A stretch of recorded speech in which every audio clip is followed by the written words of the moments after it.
Teaching an online class involves many types of interactions and many types of relationships. In the past, a lot of us see online as well as face-to-face teaching as something that's didactic in nature. It's from me, the teacher, instructor, or trainer, to you, the learner. Online learning offers us a chance to rethink that kind of philosophy or framework and involve many other players and resources that we might not traditionally think about. So let's take a look at some of this that we've been putting together on this topic here on online student-instructor practitioner relationships, brought to you by the School of Education at Indiana University. As I said, types of relationships, types of tasks.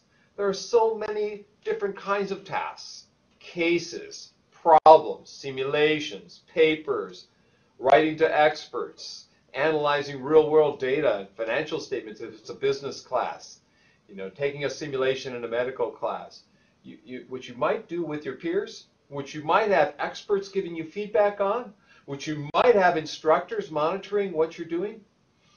You might be, in fact, as a student, providing things to students, writing up tasks, as well as providing things to instructors or practitioners, and they might be giving you things. It's not always from one person vertically down to the learner.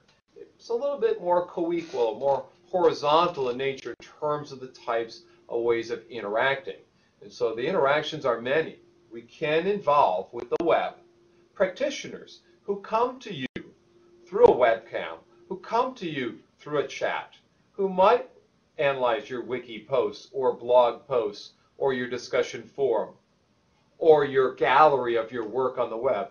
It might come from peers who give you feedback on your work as your critical friend or your email pal. It might come from a learner reflecting on his or her growth within an assignment or across the class. So the learner can analyze and give feedback. That could be the interaction. The content could tell you whether or not you got something correct or not. It could provide a stimulus, a response within the system. Good job, you're on the right track, you're going in the right direction. So think beyond the box. Open it up a little bit beyond instructor to student and student to instructor to what students can do with other students and with practitioners and with the funds of capital in your community. Could we have a Google group activity or a Yahoo group activity among a small team or the entire class or cross-class situations?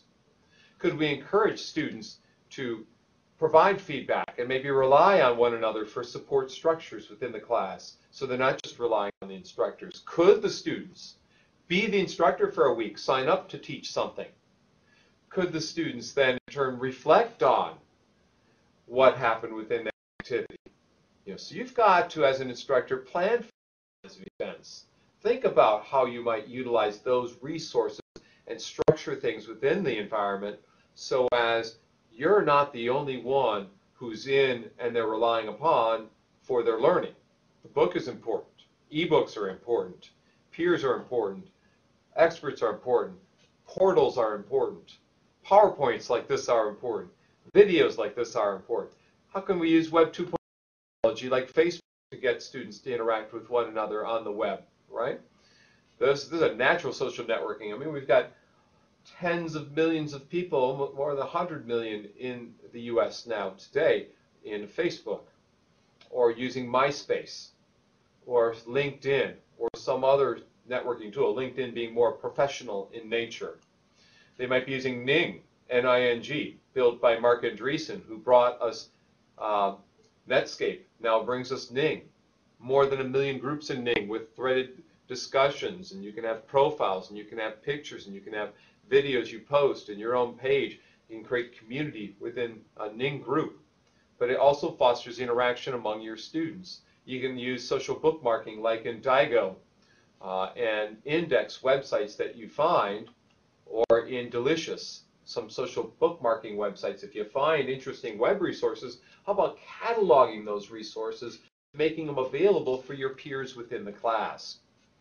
Challenges, of course, are many when you try and build interaction, because we're not used to bringing in practitioners to your class or guests oftentimes to your class. But heck, At your fingertips, at your click of the keyboard, is thousands and thousands of websites and millions of people that you bring into your class as an expert or as someone who might provide information. There are other challenges. The challenge to a class online is the fact that courses oftentimes are created self-paced with no interaction. I do this, I do that. Oftentimes corporate online classes are that way. There's no interaction from anyone. And then people drop out like flies. They're not going to survive in that kind of a class situation. And if you built a class that way, you have to rethink it for interaction of other people, even if it's just learner self-interaction, even if it's just learner content interaction, you see. And another problem we have is pre-assigning the interaction patterns. Sometimes students don't like the groups they've been assigned to. Sometimes they don't like the roles they've been assigned to, the devil's advocate or the bloodletter. Sometimes they might not like the avatar. I once assigned a woman to be Jabba the Hutt. She really didn't like me all that much. I apologized to her at the end of the semester. Everyone wanted to be Obi-Wan or Luke or Princess Leia, right? Advice. Get students to rely on each other and not just the instructor. You don't want the instructor to be the thesaurus. You don't want the instructor to be the encyclopedia or the memory bank or the syllabus. You can get beyond that. List people who possibly you can use, and once you use some people and bring in some practitioners and they're good, create a list, maintain a list of those guests. There are websites where you can get live people into your class. Some of these cost money, some are free. In practitioners, there's actually a new website for live happy iPhone practitioner directory where you can get people to make you happy and bring them into your class or whatever, psychologists out there. But my point is that there are so many ways to tap into people that can enliven and enrich your class and build new connections for your students. So diversify those interactions beyond the instructor, beyond even student-student, to other kinds of people, players, and resources. Create a learning environment approach to your class. Think about the big picture and what you're attempting to do. When you do that, it becomes less me to you and more of a playing field which is a smorgasbord of things you can pick and choose from. And that's the advantage of online learning.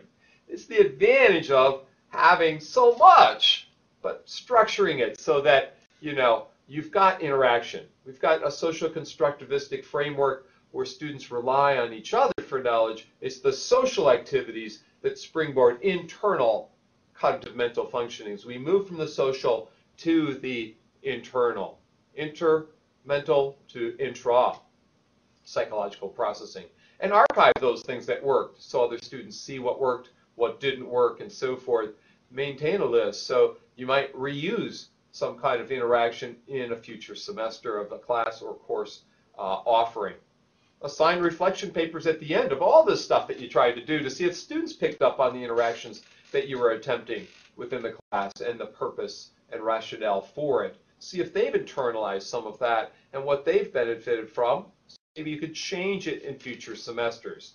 There are many types of interactions today, many things that you can do to build student interaction and reflection on what's going on. Some of these things involve other people beyond your university or corporate training center or school or military setting, wherever you are at teaching today. They might involve other resources, portals. They might involve a combination of those people and portal resources. They might just involve utilizing the peers in the class. But think about each task that you assign and how you might foster reflection and interaction utilizing them. Student-student, student-instructor, student practitioner, student content, student self. Use them all. They're available for you. And have fun when you do.